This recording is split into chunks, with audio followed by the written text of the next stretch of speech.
So statin-induced myopathy has certain predictors or certain things that patients bring to the table in terms of risk factors. One would be the concomitant administration of other medications that they take, perhaps to lower cholesterol, that can increase their risk of statin myopathy.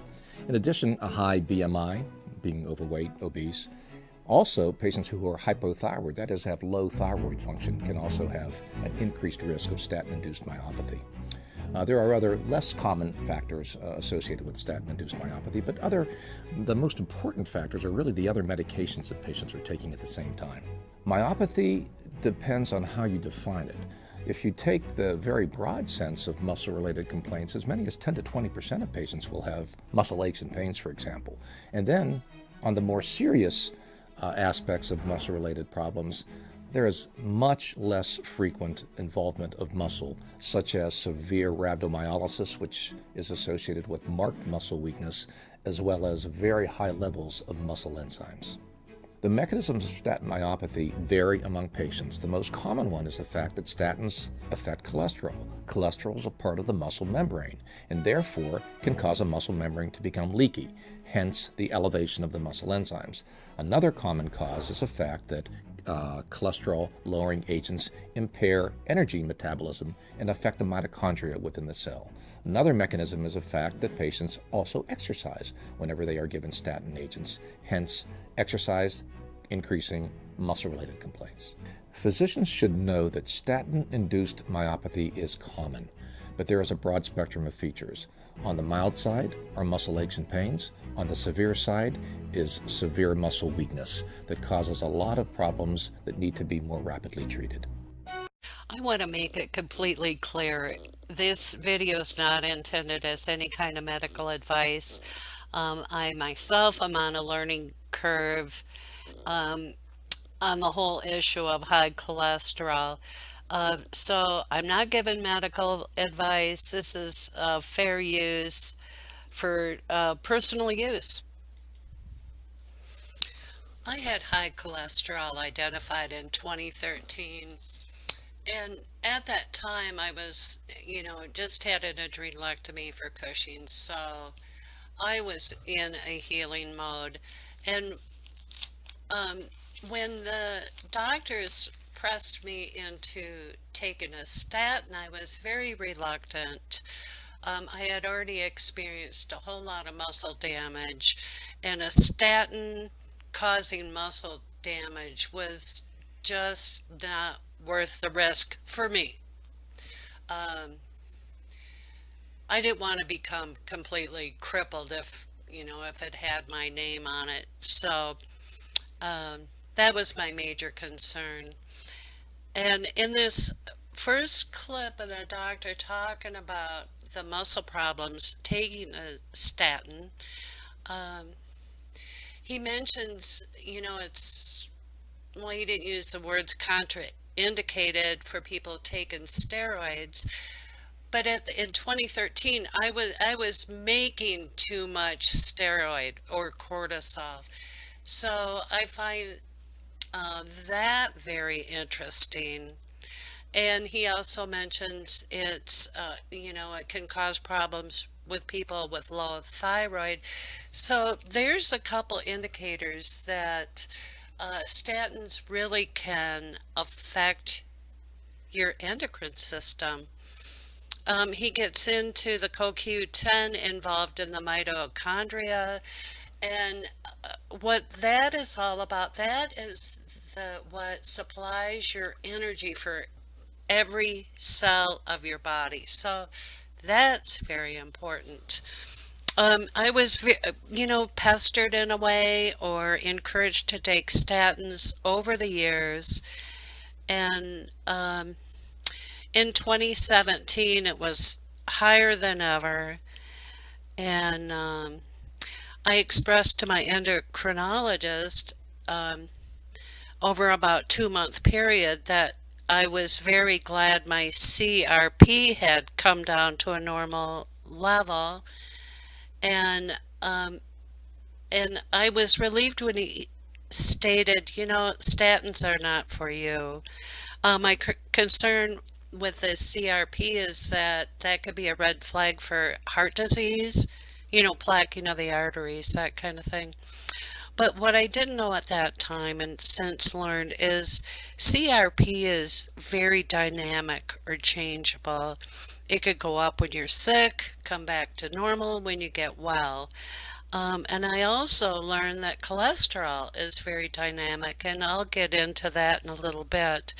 This next clip, just to explain the first clip, is a doctor talking about the percent of people that could potentially have muscle problems taking statins.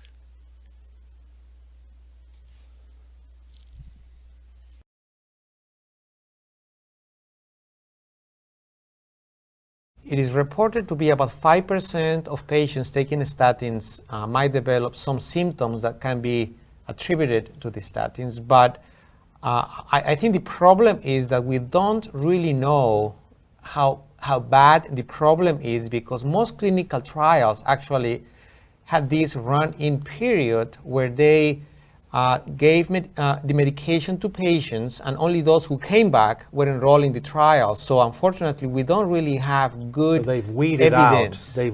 I think it's real. The statins cause new onset diabetes. I think it is true, but it has a very small effect. Just to speak numbers, so the most recent large meta-analysis of about 17 trials had over 100,000 patients. So, and again, it is a class effect, but then it's not all statins cause the same degree of glucose intolerance. So perhaps like with pravastatin, which is perhaps the least glucotoxic of all the statins, the odds ratio is about 1.07. So there's about a 7% increase, as opposed to say something like rosuvastatin at 20 milligrams causes a 25% increase. But unfortunately, many patients, especially when patients have this preconceived notion that statins might be harmful, they might be more aware of any little things or pains. But by the other hand, we're probably dealing with something real that... This is the list of symptoms from WebMed, pretty generic website. But there you have it. You could pause it to read through it. But I'm glad Dr. Jimenez had finished his statement by saying they're probably dealing with something real. And what I want to point out here is the more serious warning signs of memory loss, mental confusion, neuropathy. Okay, the memory loss and mental confusion, I mean, I've heard about this anecdotally. So-and-so's sister went senile once she started statins. I mean, it is for real, at least on an anecdotal level. Where are the studies? I don't know. But neuropathy, cholesterol is required to cover the sheaths of all your nerves. High blood sugar and type 2 diabetes. There we have it again. An endocrine connection. And the doctor spoke about a couple of different statins raising blood sugar to a different degree and tipping the scale, causing people to become diabetic. Well, 7%, is fairly low, but 25%, I believe the brand name is Crestor. Does your doctor know about this when they're prescribing it? Is that going to push you over the edge and make you diabetic? And he's acknowledging it puts you at higher risk. The next gentleman is Dave Feldman. He's an engineer, and he really helped me to understand that cholesterol is dynamic. It's very changeable according to your diet, what you're eating. It could change within hours or within a few days. He helped me understand that LDL is an energy source. This is not a bad thing to have energy in your body. And when you're eating a higher fat diet, your body has regulated to be in a fat burning mode. So this is all really great information.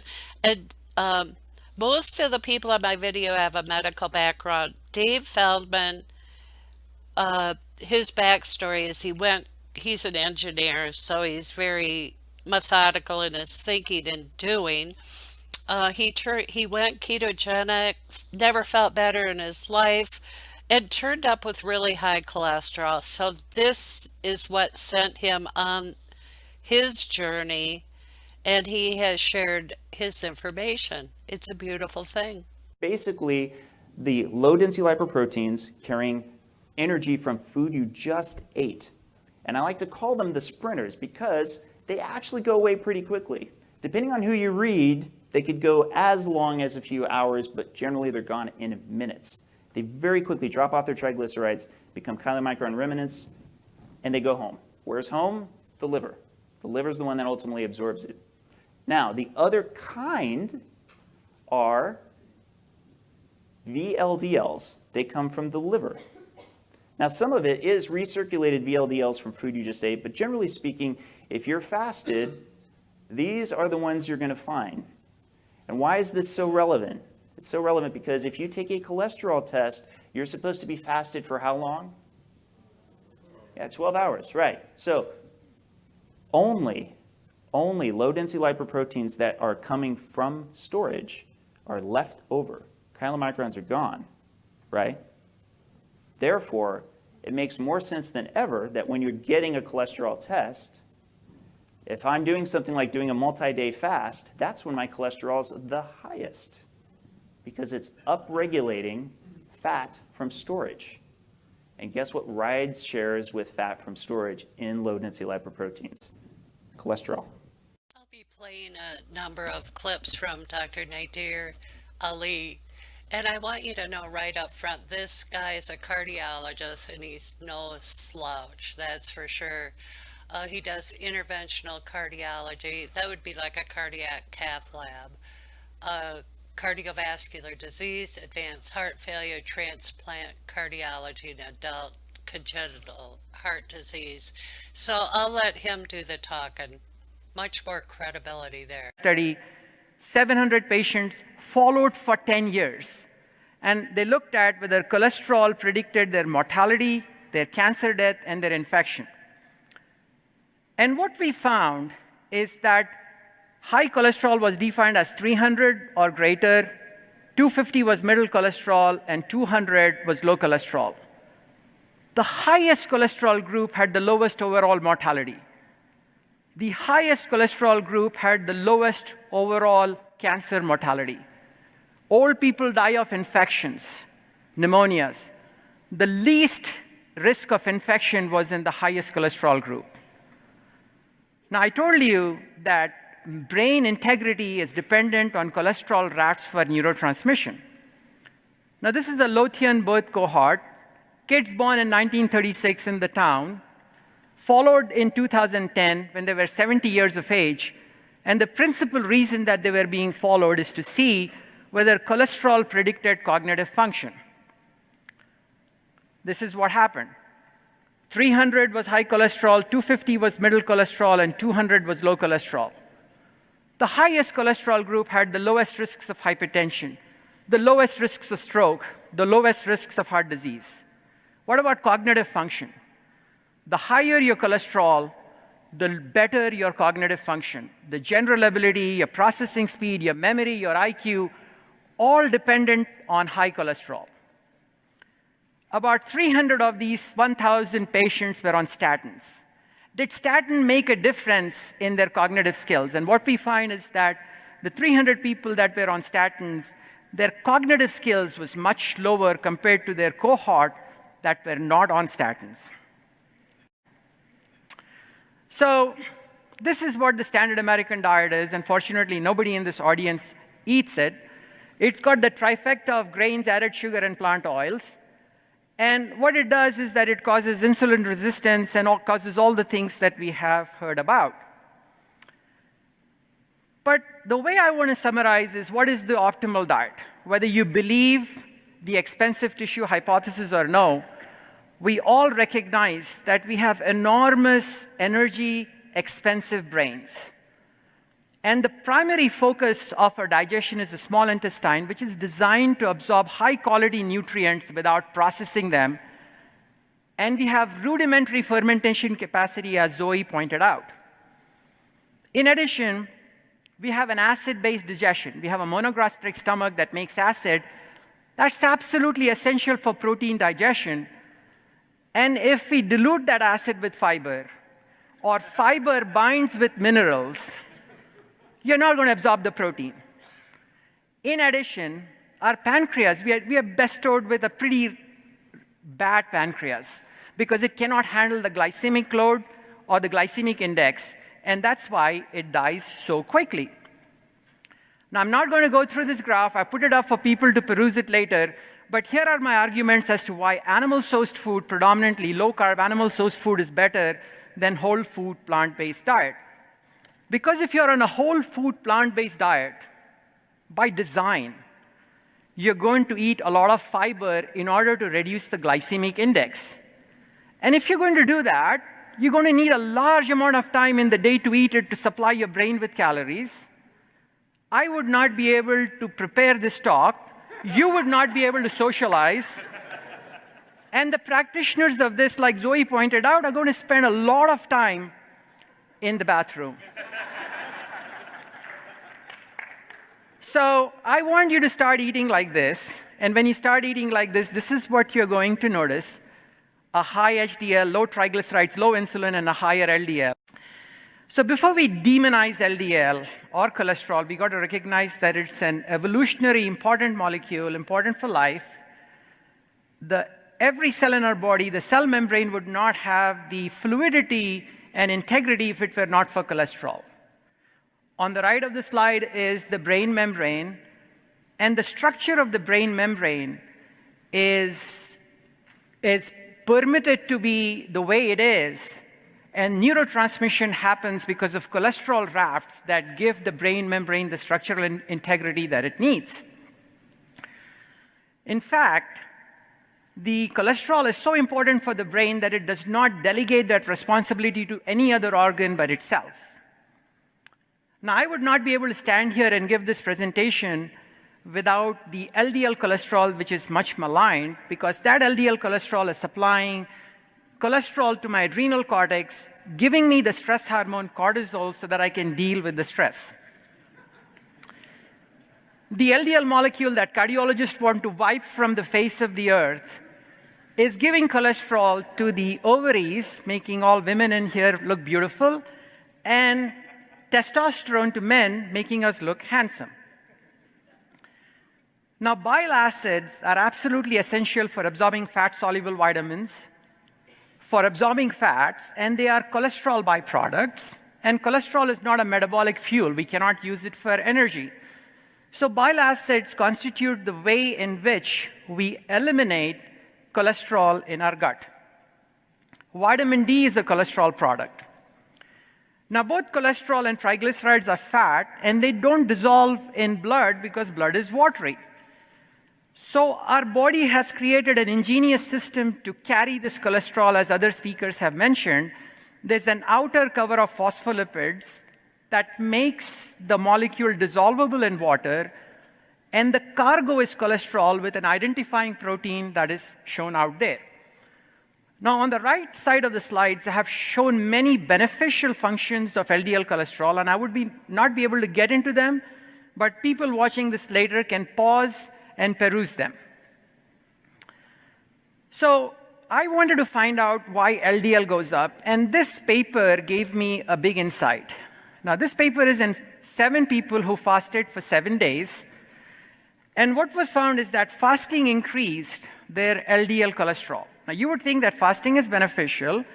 The LDL cholesterol started at 112, ended up at 190 in 7 days, a whopping 70% increase. Fasting makes us do fat metabolism. So I had to go back all the way into the 1950s to the work of George Cahill and come up with this graph on the right. And the reason I have put that up there is because we have very limited carbohydrate reserves. When we stop eating or eating a low-carb diet, what happens is that we run out of glycogen very quickly within the first 4 to 8 hours. And then you see that for certain tissues that need sugar, you see that the gluconeogenesis is slowly going up and then comes down. And the reason it comes down is because our body becomes adapted to burning fat as ketones. So out here is shown that with prolonged fasting, which is an extreme example of a low-carb diet, what you're seeing is that the ketone levels go up to 5 millimoles, which is equimolar to our blood sugar concentration. So what are these amazing ketone molecules? Out here is shown on the left of the screen a person who's on a standard American diet who's burning predominantly sugar in his brain. But when you're on low-carb diet or doing fasting, the brain adapts and turns 2/3 of its use to ketones, showing that it becomes fat adapted. I'd like to take exception with Dr. Muzaffarian yesterday because he said that we are extreme examples. We are going too far. We want ketosis. Low carb is enough. I'd like to remind him that man's entry into life and the reason that we are still alive is because we are capable of ketosis. In fact, I'd like your indulgence to read this word for word, which says the metabolism of human newborn is essentially ketotic. Blood glucose level falls strikingly in the neonate, and concentrations of beta-hydroxybutyrate rise to about 2 to 3 millimoles. The newborn brain consumes 60 to 70% of total metabolism at birth, nearly half from beta-hydroxybutyrate. Fitting in with this pattern is maternal colostrum. It contains much triglycerides, proteins, and very little lactose, starting man entry into society on an Atkins diet. This is the pattern that I observed. If they are ketotic, if they are having ketones, by design, they're going to have high LDL cholesterol. They're going to have high HDL, and studies show that they eliminate more fecal cholesterol, and their LDL receptor goes down. So now I move on to a path which says, why do we malign LDL? Does it have any benefit? So this is a rat lung, and in the rat lung are these bacteria, and the bacteria want to cause an infection in the rat. And what is happening out here is that it releases this protein, which is called AGR protein, which establishes a quorum and says, hey, there is enough milieu out here for us to cause bacterial virulence, and they take foothold and cause a pneumonia. Now, you would be surprised to know that there are animal studies that show that the lowly LDL is the one that soaks up this AGR protein so that quorum is not established and infection is abolished. Now, here is another bit of information, and that is that these bacteria also release inflammatory mediators. And these inflammatory mediators cause cell death. What is neutralizing these inflammatory mediators, which is LPS and LTA? It is same, the LDL cholesterol. So I want you to start eating like this. And when you start eating like this is what you're going to notice. A high HDL, low triglycerides, low insulin, and a higher LDL. And this is my conclusion slide, which says that should we celebrate a high LDL rather than mourn it, especially since most people in these will meet these 3 criteria. They'll have a higher LDL, they'll have a lower triglyceride, they'll have lower insulin levels. Because I'd like to submit to you that this is going to make you live longer, have better cognitive skills, lower infection rate, and lower cancer risk. So I really thank you for giving me the opportunity to present here. Going all the way back to 2013, I have had this question mark in my mind a long time. Like, what is the purpose of this high cholesterol I've been experiencing? Is it purely just being dysregulated from illness, or is it serving a purpose? I'll probably never be able to answer that question.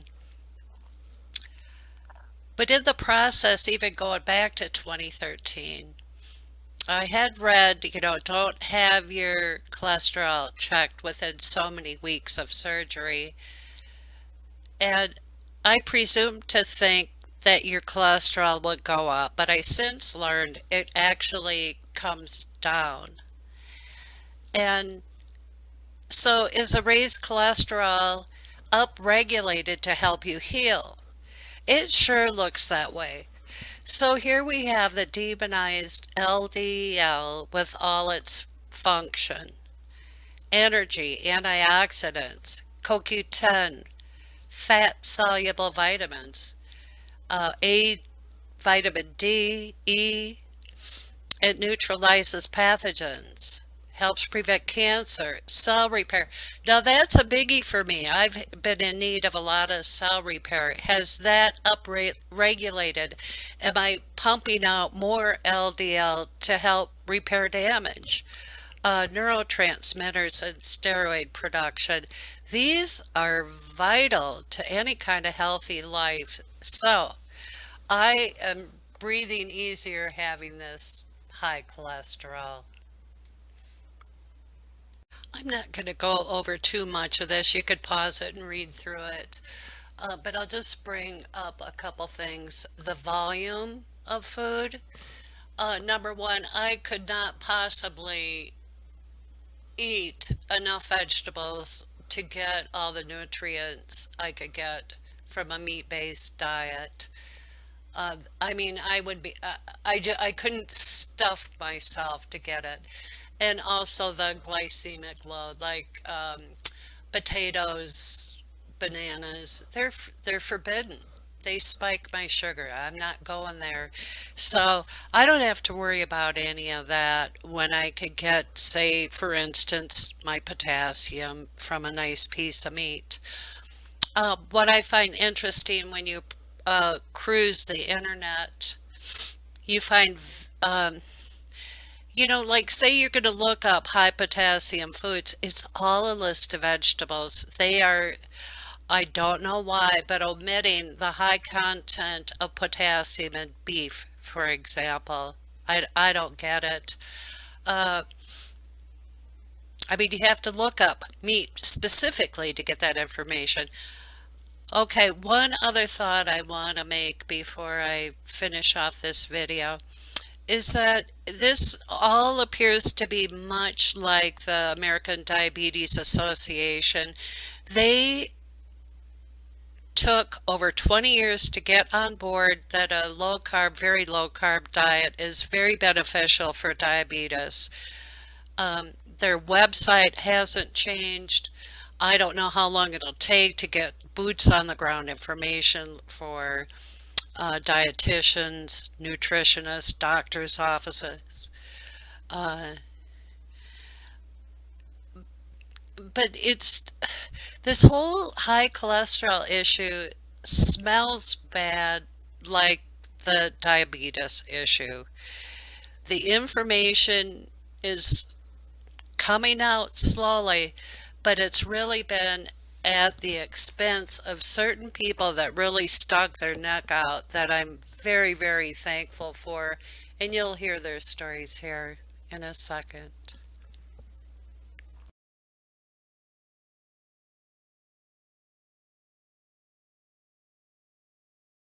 Time magazine, you're saying, you see, bad news with cholesterol. And they said, now what we need to do is develop drugs to be able to lower cholesterol in people because people didn't like taking the cholestyramine. This is the turning point that forms the basis of why they developed the statins. It was this drug that overall had no real effect on heart disease. So now we move into the statin era. And I don't have time to cover all the statin studies, although you'd probably be amenable. We could spend the next couple of hours here talking about statins. But I'm going to show you one of the best findings ever. And one of the most highly prescribed drugs is Lipitor. And this is a finding that's been promoted very heavily. So I'm going to show you the best finding with a statin. And that is this 36% reduction in heart attacks with Lipitor.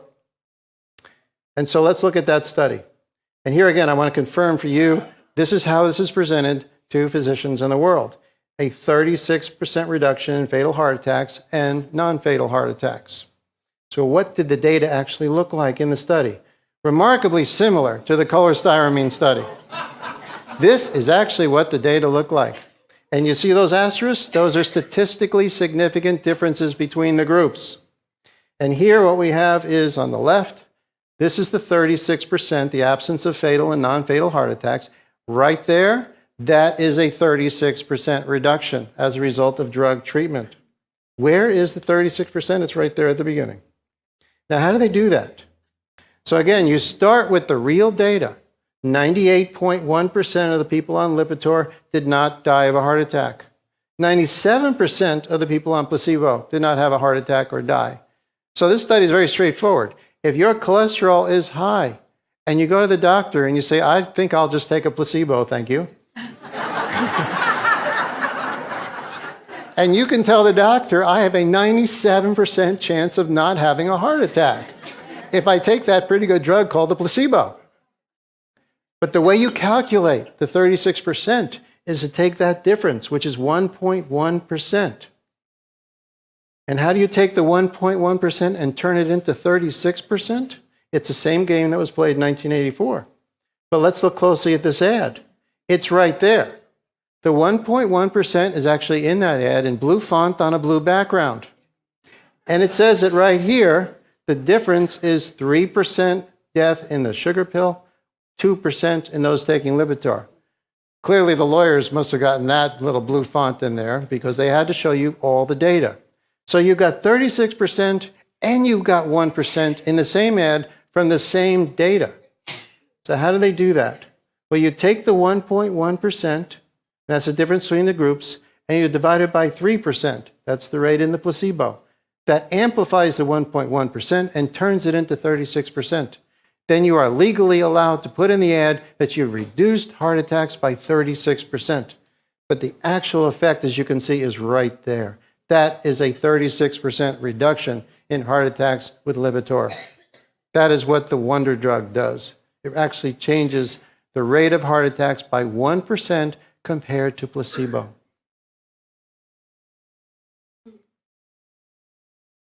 So it's also important to realize 1% means that you have to have 100 people who are given Lipitor to have one less heart attack in one of those 100 people in 3 years.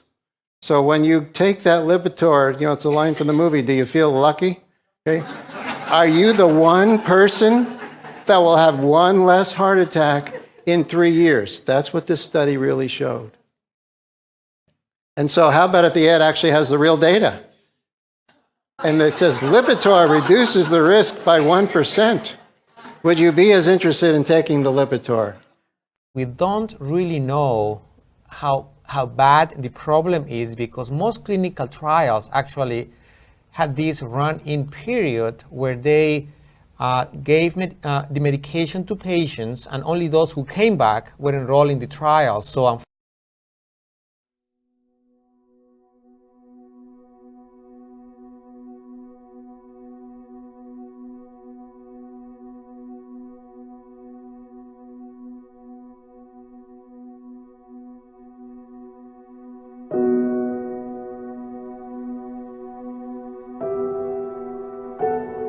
obviously, in the beginning, none of us could believe that it was actually happening. And I think we thought it would just kind of blow over.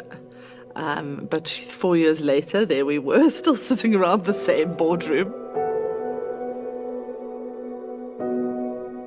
He has a kind of like childlike wonder about him. So I think he was really completely unprepared for the kind of abuse and politics, really, that he encountered.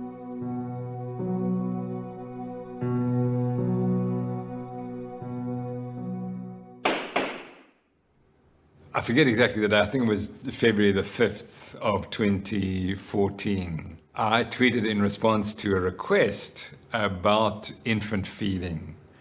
And I finished up adding in a little bit. And I said, key is to wean baby onto LCHF. And then I'd run out of characters. It was 140 characters at that point. So immediately the lady who was head of the Association with Dietitians of South Africa read it and was very angry, and she reported me to the Health Professional Council within 9 hours. The vested interest in defending the high-carb, low-fat diet are, they're enormous. And he was not, I don't think he understood what he was taking on, really none of us have understood the power of that, the establishment that we've taken on.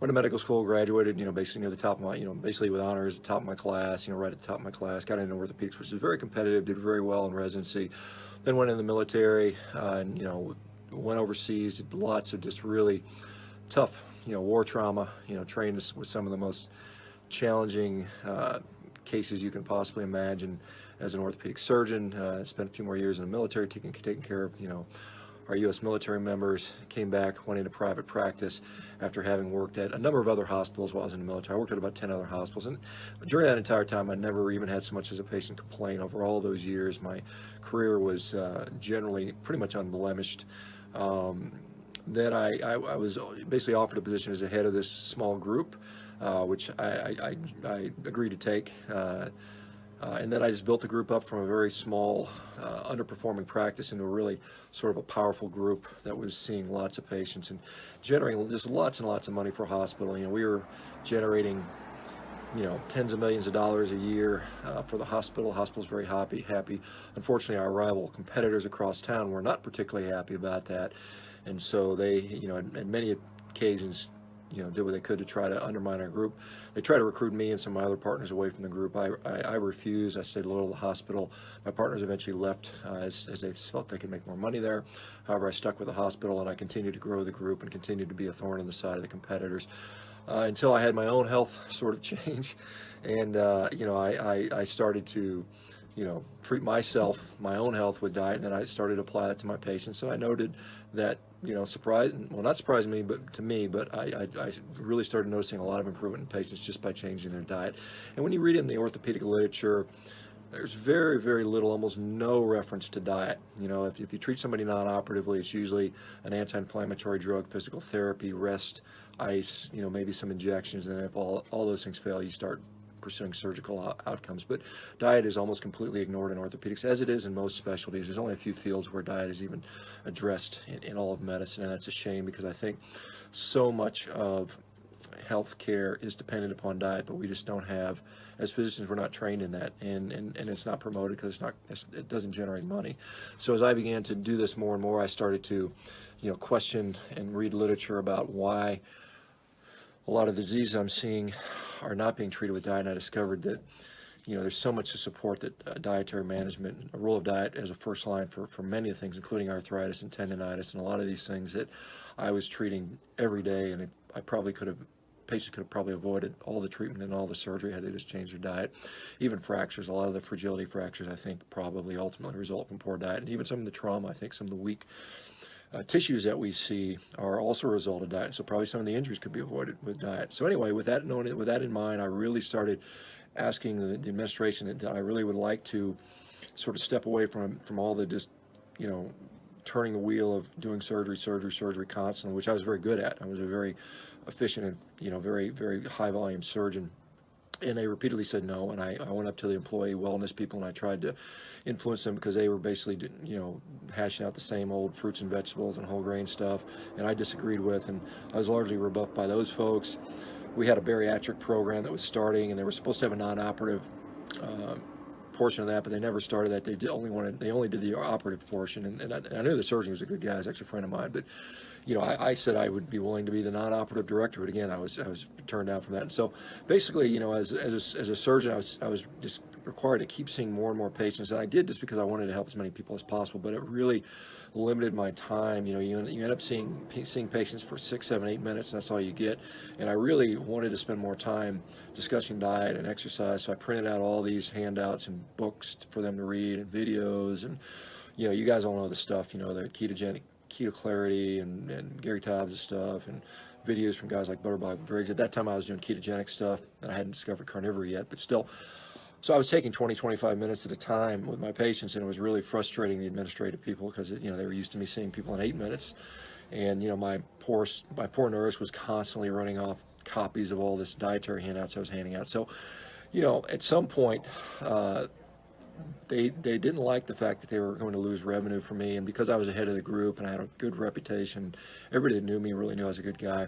I mean, they went after me with something called peer review, and peer review is a protected process, and so it's really hard to contest that. It's protected by federal law. It's kind of like a whistleblower's law, so people can sort of put you under scrutiny. Okay, guys, this is a video that I've actually looked forward to making, although honestly I wish I never had to do this. But about a year ago, I put up a video, or two videos, called What Happened with My Medical License. And so as many of you guys know, and certainly many vegans are happy to point out, I surrendered my medical license about a little over a year ago. Actually, it was at the end of 2017. That was a result of a several-year-long legal battle I had at the hospital. The hospital did something which many people would consider a sham peer review process, which was precipitated by the fact that I was sort of steering patients towards a lifestyle and getting away from recommending and promoting expensive, but at the same time very profitable surgeries.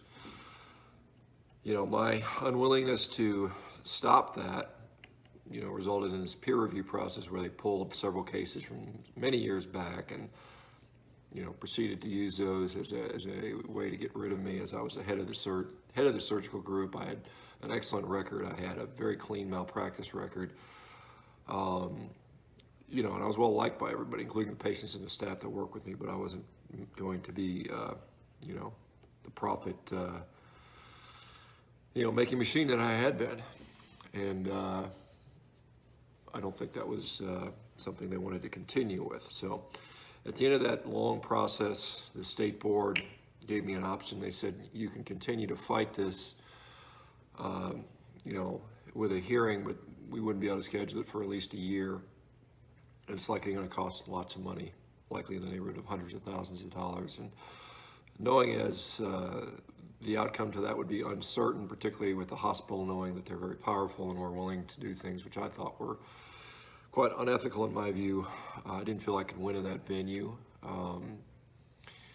And I didn't want to spend my life savings doing that. So I opted, they gave me an option, which was to get independently evaluated, provided that I surrendered my license. And so I chose that route.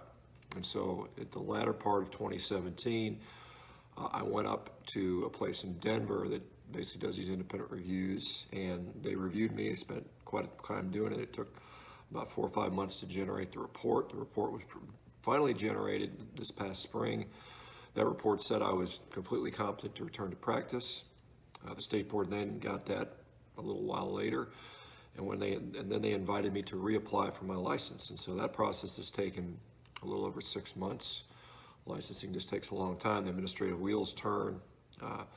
So today, February 21st, I was just informed that the state board had voted to reinstate my license, which obviously I'm very happy and very thankful for. I need to let it play. But in any case, what it shows is that it's giving you seeds of information, because it's not your physician, it's not the authorities that are going to change it. This is going to be a grassroots effort. You people have to carry it forward and bring about this change if you want to help your community.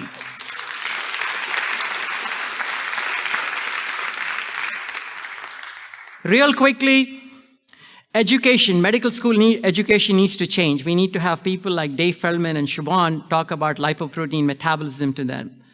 LDL function, energy delivery, infection defense, cell repair, myopathy, CoQ10, all of these things need to be pointed out. In addition, we have to clearly understand the degree of pharmaceutical bias that has permeated. There has been a medicalization of medical profession. If you come to me with symptoms, the first thing that I think about is what medicines can I give you, rather than talk to you about nutrition and lifestyle factors that will help improve you. So this is whistleblower Nadir, and I'm a target of ridicule of my medical community, have legal liability. I can be disciplined by medical boards. I'm telling you, I'm not giving you individual medical advice. That's my disclaimer.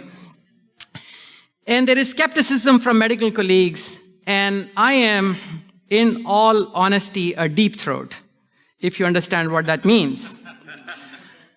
And I'm about to start a GoFundMe page for my legal defense.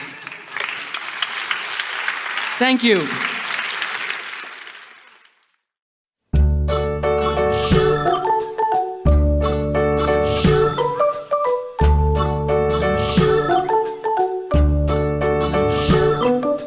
London Bridge is falling down, falling down, falling down. London Bridge is falling down, my fair lady.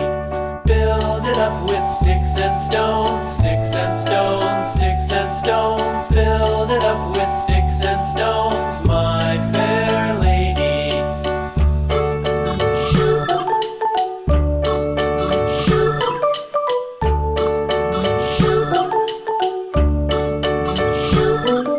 Sticks and stones will all fall down, all fall down, all fall down. Sticks and stones will all fall down.